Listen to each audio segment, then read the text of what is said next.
ممتاز احمد ربانی صاحب ایک زوردار ان کے بیان سے پہلے نعرہ لگائیں اور ان کا استقبال کریں۔ نعرہ تکبیر، نعرہ رسالت، نعرہ رسالت، نعرہ حیدری، نعرہ غوثیہ، حضرت علامہ ممتاز احمد ربانی صاحب۔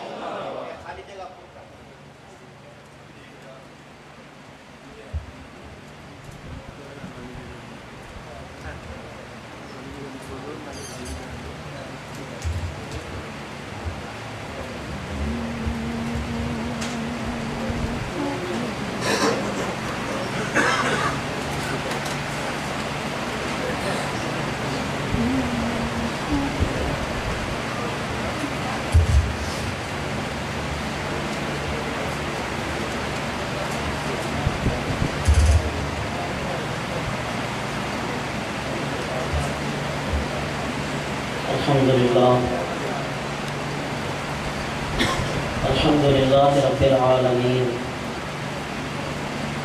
والصلاة والسلام علی سید الانبیاء والمرسلین وعلی آلہ واصحابہ اجمعین، اما بعد فاعوذ باللہ من الشیطان الرجیم، بسم اللہ الرحمن الرحیم، یا ایھا الذین آمنوا توبوا الی اللہ توبۃ نصوحا۔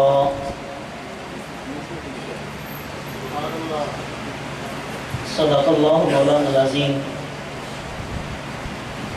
وبلغنا رسولہ النبی الکریم الامین، ان اللہ وملائکتہ یصلون علی النبی یا ایھا الذین آمنوا صلوا علیہ وسلموا تسلیما۔ اللہم صل علی سیدنا ومولانا محمد وعلی آل سیدنا ومولانا محمد واصحاب سیدنا ومولانا محمد وبارک وسلم علیہ۔ الصلاة والسلام علیک یا سیدی یا رسول اللہ، وعلی آلک واصحابک یا سیدی یا حبیب اللہ۔ الصلاة والسلام علیک یا سیدی یا سیدی یا سیدی یا رحمۃ للعالمین، وعلی آلک واصحابک یا سیدی یا سیدی یا سیدی یا شفیع المذنبین، مولاي صلی وسلم دائما ابدا علی حبیبک خیر الخلق کلہم، یا اکرم الخلق ما لی من الوذ به سواک عند حلول الحادث الاممی، مولاي صلی وسلم دائما ابدا علی حبیبک خیر الخلق کلہم، یا ربی بالمصطفیٰ بلغ مقاصدنا، یا ربی بالمصطفیٰ بلغ مقاصدنا، یا ربی بالمصطفیٰ بلغ مقاصدنا، واغفر لنا ما مضى یا واسع الکرم، مولاي صلی وسلم دائما ابدا علی حبیبک خیر الخلق کلہم۔ حمد و صلات کے بعد انتہائی عزت و احترام کے لائق محترم حاضرین و سامعین و حاضرات و سامعات، آج کی یہ مبارک گھڑیاں اللہ رب العالمین جل وعلا کے خصوصی فضل کا حصہ ہیں کہ اس نے ہمیں یہ توفیق خیر عطا فرمائی کہ نور نور گھڑیوں میں اس نے ہمیں یہ اذن عطا فرمایا کہ ہم اس کے گھر میں بیٹھ کر اس کی اور اس کے پیارے حبیب صلی اللہ علیہ وسلم کی یاد میں اپنے اس وقت کے لمحات گزار سکیں۔ سبحان اللہ۔ تو حضرات ذی احتشام، آج کا یہ دن کئی نسبتیں اور کئی حوالے رکھتا ہے، جن میں سے بعض نسبتیں ہماری پاکستانی قوم کے ساتھ خاص ہیں اور بعض نسبتیں پوری ملت اسلامیہ کے ساتھ عام ہیں۔ اب جو نسبتیں ہماری پاکستانی قوم کے ساتھ ہیں، سب سے پہلی نسبت کہ اس رات اللہ رب العالمین نے ہمیں اپنے کلمہ طیبہ کے نام پر دنیا کے نقشے پر ایک عظیم مملکت پاکستان عطا فرمایا۔ سبحان اللہ۔ پاکستان کا وجود اس رات ماہ رمضان المبارک کی 27ویں رات کو دنیا کے نقشے پر نمودار ہوا۔ اگر آپ اس ہسٹری کے بیک گراؤنڈ میں جا کر دیکھیں تو آپ کو یہ بات منکشف ہوگی کہ پہلے جو فیصلہ ہوا تھا تقسیم ہند کا، تو 14 اگست کو ہندوستان کا اعلان ہونا تھا اور 15 اگست کو پاکستان کا، لیکن جو ہندوؤں کے جوتشی تھے، ان کے جو نجومی اور کاہن تھے، ان کا یہ کہنا تھا کہ اگر 14 اگست کو ہندوستان کا اعلان کیا گیا تو یہ دن ہمارے لیے بڑا منحوس ہوگا۔ وہ یہ نہیں جانتے تھے کہ یہ دن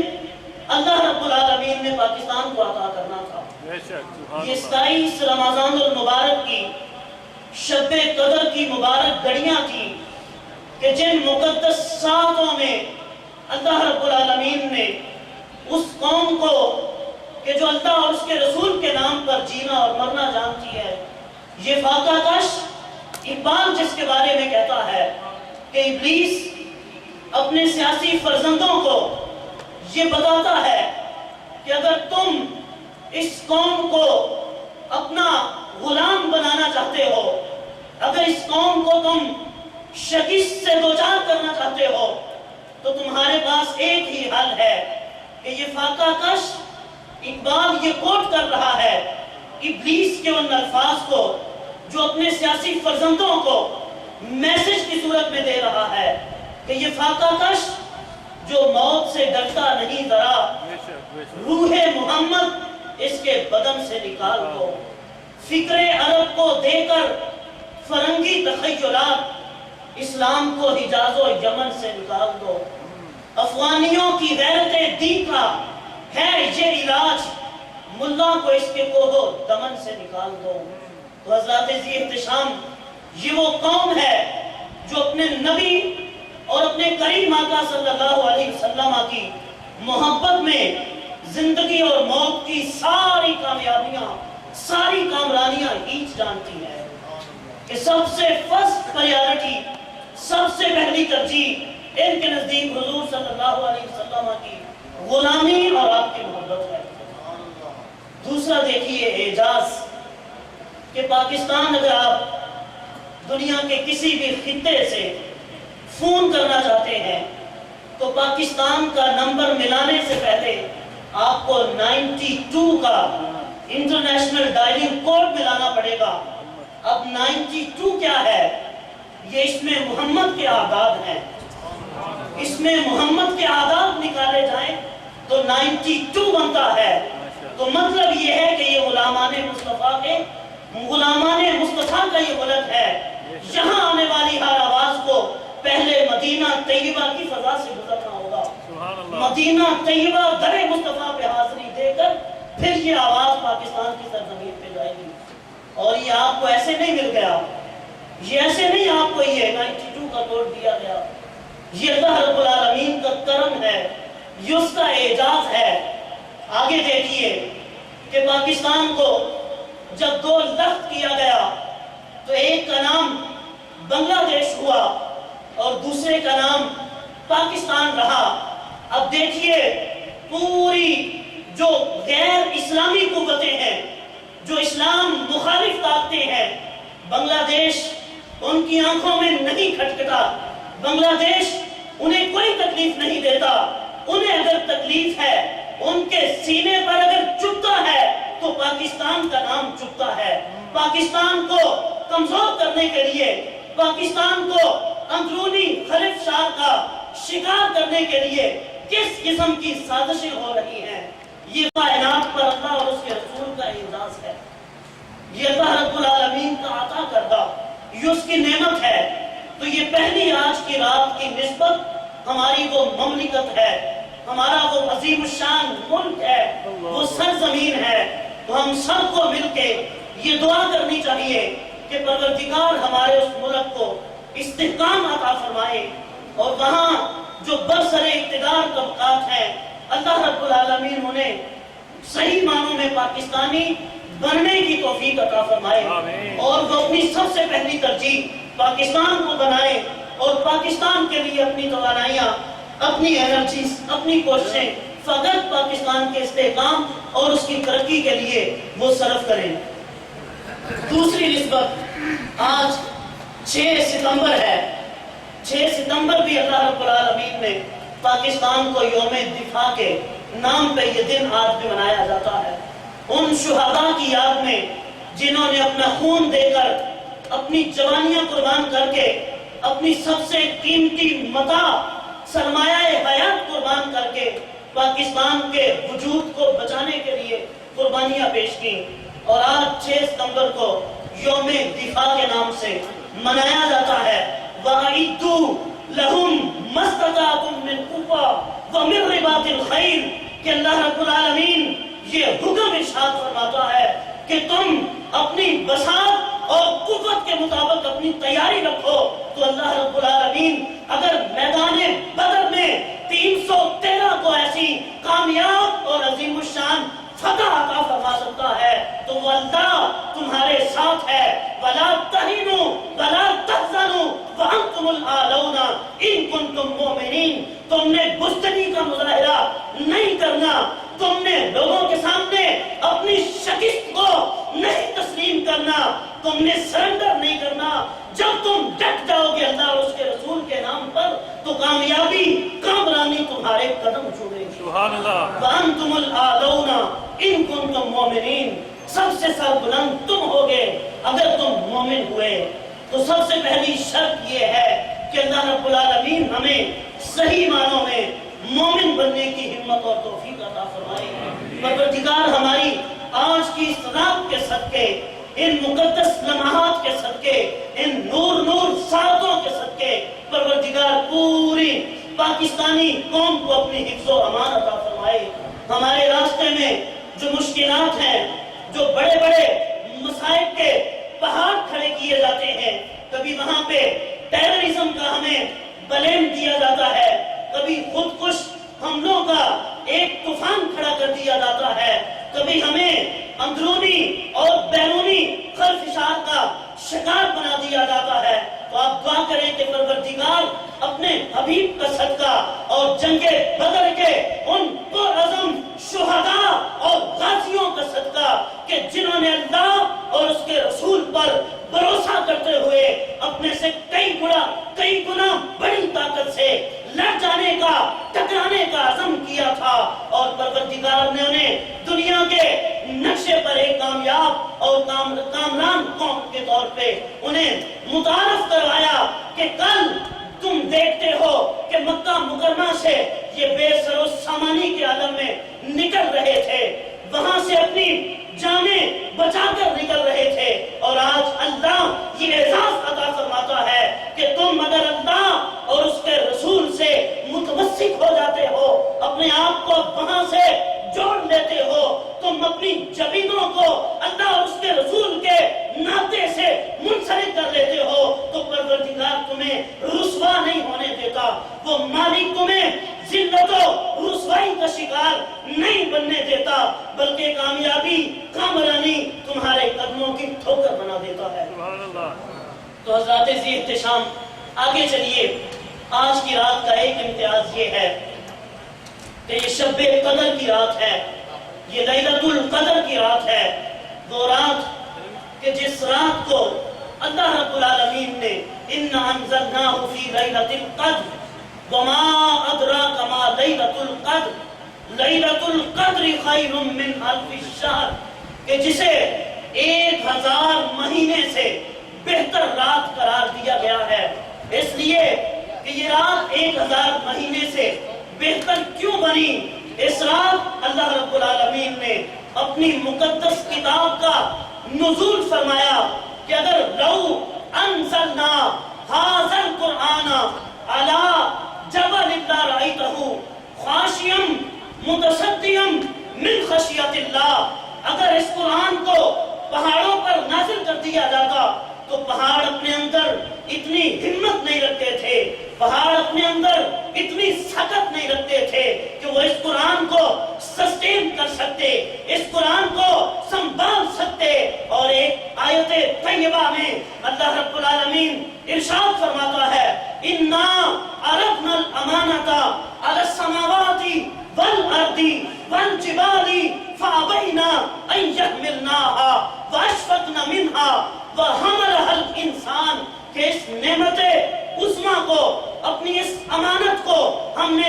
آسمانوں کے سامنے پیش کیا، زمینوں کے سامنے پیش کیا، پہاڑوں کے سامنے پیش کیا، وَأَشْفَقْنَا مِنْهَا وَحَمَلَهَا الْإِنسَانُ، ان ساری چیزوں نے اس کو اٹھانے سے انکار کر دیا، اس کی ثقالت سے، اس کے بوجھ سے اور اس کے وزن سے، اس کی قدر و قیمت سے وہ ڈر گئے، وہ نہ اٹھا سکے۔ جب کائنات کی اور کوئی ایسی چیز نہ ملی جہاں اس قرآن کو سیو کیا جا سکتا تھا، اسے محفوظ کیا جا سکتا تھا، تو اے میرے مصطفیٰ، اے میرے محبوب، فَإِنَّهُ نَزَّلَهُ عَلَىٰ قَلْبِكَ، اے میرے مصطفیٰ، دنیا کائنات میں فقط ایک ایسا مقام تھا، ایک ایسی جگہ تھی کہ جہاں پہ اس قرآن کو محفوظ کیا جا سکتا تھا، اور وہ ہے میرے مصطفیٰ کا قلب اطہر ہے۔ دل مصطفیٰ میں اتنی طاقت تھی، دل مصطفیٰ میں اتنی ہمت تھی کہ اس قرآن کو سسٹین کر سکتے ہیں۔ سبحان اللہ۔ تکبیر، اللہ اکبر، نعرہ تکبیر، اللہ اکبر، نعرہ رسالت یا رسول اللہ، نعرہ رسالت یا رسول اللہ، نعرہ حیدری یا علی۔ اِنَّا أَنزَلْنَاهُ فِي لَيْلَةِ الْقَدْرِ وَمَا أَدْرَاكَ مَا لَيْلَةُ الْقَدْرِ لَيْلَةُ الْقَدْرِ خَيْرٌ مِّنْ أَلْفِ الشَّهْرِ، کہ یہ 1000 مہینوں سے بہتر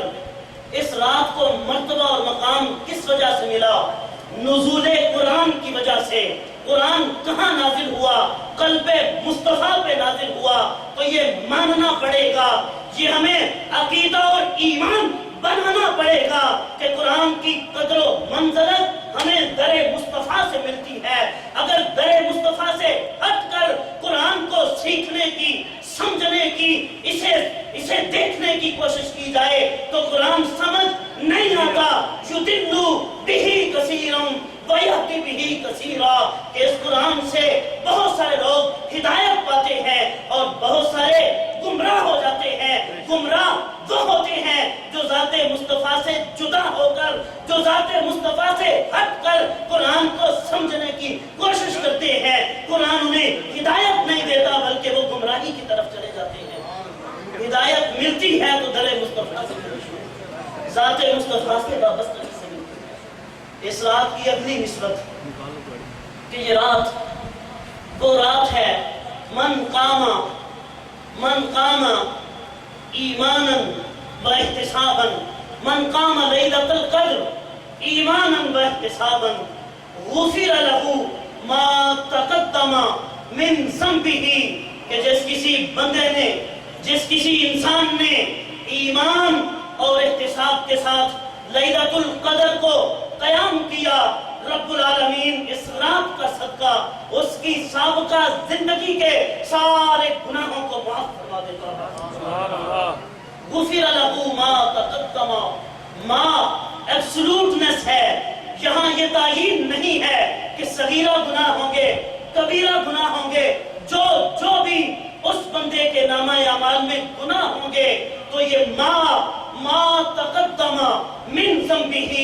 لفظ ما جو ہے یہ ماں اپنے معنی کے اعتبار سے اتنی وسعت بتاتا ہے، اتنی ایبسولوٹنس بتاتا ہے کہ تم نے جو بھی گناہ کیا، تم نے جو بھی غلطی کی، تم سے جو بھی غفلت ہوئی، جب تم سچے دل سے اس بارگاہ خدا بندی میں آ جاتے ہو تو پروردگار تمہیں معاف فرما دیتا ہے. حضور صلی اللہ علیہ وسلم ارشاد فرماتے ہیں، اے میرے پیارے صحابہ، اگر کوئی بندہ جنگل و بیابان میں سفر کر رہا ہو اور اس کے پاس اونٹ ہو اور اس اونٹ کے اوپر اس کے پاس ساز و سامان ہو، اس کے کھانے اور پینے کا، اس جنگل و بیابان میں دور دور تک زندگی کا کوئی نشان نہ ہو، دور دور تک زندگی کے کوئی آثار نہ ہو، نہ کوئی کھانے کی چیز نہ کوئی پینے کی چیز، وہ بندہ سفر کی منزلیں طے کرتا کرتا ایک مقام پہ رکتا ہے، سستانے کے لیے، آرام کرنے کے لیے رکتا ہے. جب اس کی آنکھ لگی، آنکھ لگنے کے بعد جب جاگ آئی تو دیکھتا ہے کہ جس اونٹ کے اوپر اس کا ساز و سامان تھا، جس اونٹ کے ساتھ اس کی زندگی وارد کو قائم رکھنے کے لیے اس کے کھانے اور پینے کے اسباب جہاں پر میسر تھے، اب وہ اونٹ وہاں پر نہیں ہے. اسے گرد و پیش میں تلاش کرتا ہے، تلاشے بسیار کے باوجود اسے اپنا اونٹ نہیں ملتا. اب وہ بندہ موت کے انتظار میں اسی مقام پہ اسی درخت کے ساتھ ٹیک لگا کر کہ اب میں نے بھوکا اور پیاسا مرنا ہے، مجھے یہاں کھانے اور پینے کے لیے کوئی چیز نہیں مل سکتی، تو اب میں کیا کروں؟ موت کے انتظار میں بیٹھتا ہے. آنکھ لگتی ہے، پھر اچانک آنکھ کھلی تو دیکھا کہ اس کی وہی سواری، اس کا وہی اونٹ اپنے ساز و سامان کے ساتھ اس کے پاس وہاں پر موجود ہے. تو حضور فرماتے ہیں، اے میرے صحابہ یہ بتاؤ اب اس بندے کی خوشی کی کیا کیفیت ہوگی؟ وہ بندہ کہتا ہے، اللہم انت عبدی وانا ربک، کہ اے میرے اللہ تو میرا بندہ ہے اور میں تیرا رب ہوں. خوشی کی یہ انتہا تھی کہ اس کے اوسان بھی اپنی کیفیات میں نہ رہ سکے. خوشی کی کیفیت میں کہتا ہے، اے میرے اللہ تو میرا بندہ اور میں تیرا رب. تو میرے آقا ارشاد فرماتے ہیں، جس قدر اس بندے کو خوشی ہوئی اپنے اس اسباب حیات کے ملنے کی، اپنے اس ساز و سامان کے ملنے کی، تو جب کوئی بندہ بارگاہ خداوندی میں نادم ہو کے آتا ہے تو اللہ رب العالمین کو اس بندے سے زیادہ خوشی ہوتی ہے. سبحان اللہ. کہ اللہ اس بندے سے زیادہ خوش ہوتا ہے کہ یہ میرا بندہ یہ جان کے میرے پاس آیا ہے کہ میرے علاوہ اور کوئی اس کی بخشش کرنے والا نہیں ہے، اور کوئی اس کے گناہوں کو معاف کرنے والا نہیں ہے، اور کسی در پہ اس کو جانے کی حاجت اور ضرورت نہیں ہے. ایک بزرگ حج کے لیے جا رہے تھے، حج کے لیے جاتے ہیں تو راستے میں ایک نوجوان ملا. بابا کہاں جا رہے ہیں؟ فرمایا بیٹا حج کے لیے جا رہا ہوں. جب حج بیت اللہ کے لیے مکہ المکرمہ میں پہنچے، وہاں پر کعبہ کا طواف کرتے ہیں، میدان عرفات میں وقوف کرتے ہیں. جب لبیک اللہم لبیک کی صدا بلند کرتے ہیں تو آگے سے جواب آتا ہے، لا لبیک، اے بندے تیری حاضری قبول نہیں ہے. وہ لبیک کہتا ہے، جواب آتا ہے تیری حاضری قبول نہیں ہے، تو حاضر نہیں ہے. جب یہ آواز بار بار آئی، وہ نوجوان کہتا ہے، بابا یہ تجھے آواز نہیں آ رہی، آپ اس آواز کو سماعت نہیں کر رہے. تو بابا کہتا ہے، بیٹا یہ آج کی بات نہیں ہے، مجھے 70 سال ہو گئے ہیں، میں ہر سال آتا ہوں یہی جواب آتا ہے. تو بچہ وہ نوجوان کہتا ہے، بابا آپ کو شرم نہیں آتی کہ 70 سال ہو گئے اور آپ کو یہی جواب آتا ہے اور آپ پھر بھی آئے جاتے ہیں؟ تو بابا کہتا ہے، بیٹا مجھے بتائیے اور کون سا ایسا در ہے، میں کس کے پاس جاؤں؟ کون ہے میری سننے والا؟ کون ہے مجھے معاف کرنے والا؟ کون ہے مجھے عطا کرنے والا؟ جب اس بابا کی زبان سے یہ آواز نکلی